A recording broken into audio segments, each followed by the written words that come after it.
தமிழகத்திலும் மகளிர் உரிமை தொகை இனி 2500 மாறப்போகுதா? முதல்வர் என்ன முடிவெடுக்க போறாரு அப்படிங்கறத வாங்க பார்க்கலாம். புதுச்சேரியில் தமிழகத்தை போலவே மகளிருக்கு மாதம் 1000 உரிமை தொகை வழங்கப்பட்டு வந்த நிலையில நடப்பு மாதம் முதல் 2500 அதிரடியா உயர்த்தியிருக்காங்க.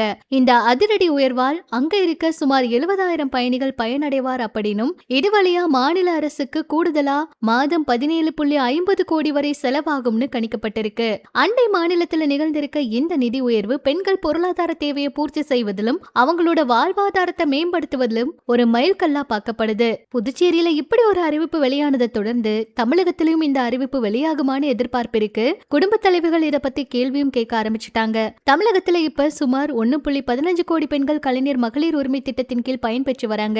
எதிர்வர தேர்தலை முன்னிட்டு பெண்களோட வாக்குகளை கவரும் விதமா அல்லது மக்களோட கோரிக்கையை ஏற்றுக்கொண்டு தமிழக அரசும் உரிமை தொகையை உயர்த்துவது குறித்து ஆலோசனை பண்ணிட்டு இருக்காங்களாம். ஒருவேளை தமிழகத்துல எந்த தொகை உயர்த்தப்பட்டா அது மாநில பட்ஜெட்ல மிகப்பெரிய தாக்கத்தை ஏற்படுத்தும்னாலும் சமூக பொருளாதார ரீதியில பெண்களோட கைகளை இது வலுப்படுத்தும்னு கூட சொல்லலாம். என்ன நடக்க போகுதுன்னு பொறுத்திருந்து பார்க்கலாம்.